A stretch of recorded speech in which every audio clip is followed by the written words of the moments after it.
हूँ। और मुस्लिम, तुम्हारी गैरत इतनी मर गई है, इस्लाम ने तुम्हारी औरतों को मस्जिद में जाने से मना किया ताकि उनकी इज्जत बचे। तुमने पीर की चौखट में डाला हुआ है। तुम्हारे उर्सों की तकरीब में मर्दों से ज्यादा औरतें होती हैं।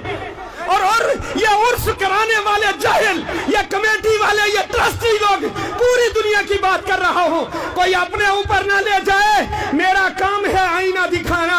अगर किसी को बुरा लगे तो सामने से हट जाए, आईना दिखाया जाएगा। ट्रस्टी कहते हैं जनाब अगर औरतों को हटा दिया जाए इनकम कम हो जाएगी। मैं कहता हूँ मेरी कौम, इन जाहिलों को ज़ियारतों पर तुमने बिठाया है। इन्हें किसी वली से मोहब्बत नहीं, ये पैसे के पुजारी हैं, उसी की रखवाली में बैठे हैं। मैं चैलेंज करता हूँ मज़ारों से संदूकड़ी हटा दो, इनमें से एक भी नजर नहीं आएगा।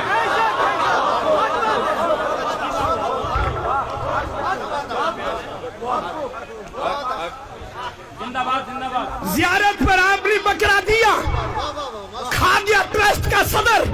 मुझे बताओ ना सही बाबा को सवाब मिला, ना दरवेश जो है दरवेश गुलाम कादिर को सवाब मिला, ना ही शादरा सरकार को सवाब मिला।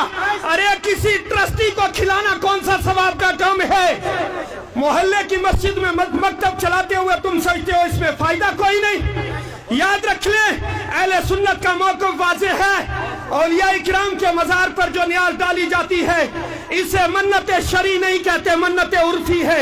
अगर किसी ने मानी काम हो गया तब भी शरीयतन देना वाजिब नहीं है, और वहां देना हराम है जहां दीन का काम ना होता हो।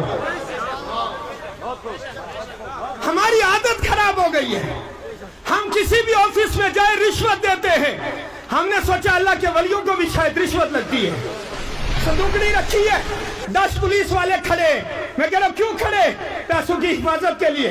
किसी ज़ियारत पे चोरी हो जाए फिर कहते हैं जी बाबा जी अपने पैसों की हिफाजत नहीं कर सके, हमारा क्या करेंगे? बाबा ने आग लगानी है तुम्हारे पैसों को।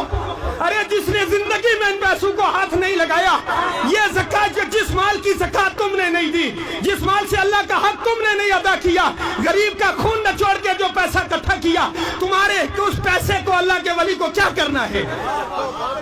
आज हर बंदा सवाल करता है कि मज़ारात औलिया पर जो पैसा आता है उससे दीन का काम क्यों नहीं होता? तो इसका सीधा जवाब एक ही है, मज़ारात पर आने वाले पैसों में उसमें से अल्लाह का हक अदा नहीं किया हुआ होता, वो माले महफूज नहीं होता। माले महफूज ज़ाया कभी नहीं होता। हमें शरीयत सीखनी होगी। जब अल्लाह और अल्लाह के दीन का हक अदा करेंगे, फिर हम अगर कहीं पैसा रास्ते में भी डाल देंगे तब भी ज़ाया नहीं होगा। और दूसरी बात यह भी याद रखें, अल्लाह के वलियों को किसी पैसे की जरूरत नहीं, सोने चांदी की जरूरत नहीं, बकरों की जरूरत नहीं। उन्हें जरूरत सिर्फ सवाब की है, सवाब की।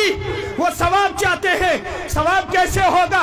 आपने एक बकरा एक वली की ज़ियारत पर लेकर दे दिया, उन्होंने उस बकरे को बेचकर उसका पैसे से दीन का काम किया, दीन के काम का सवाब मिलेगा। ट्रस्टी को भी मिलेगा कि उसने सही हक अदा किया। मस्जिद जो है देने वाले को भी मिलेगा, वही सवाब साहिब मज़ार को भी मिलेगा। मगर जिस मज़ार से करोड़ों रुपए हुकूमत को दे दिया जाए, मुझे बताओ उस मज़ार से साहिब मज़ार को क्या फायदा होगा? हमारी कौम इतनी भूली है, साल में हजारों रुपए जमा करके अजमेर शरीफ दे रहे हैं बाबा जी के। सरकार ख्वाजा गरीब नवाज के मज़ार अक़दस पर न्याज देने जा रहे और वहां बैठे शिया खा रहे हैं।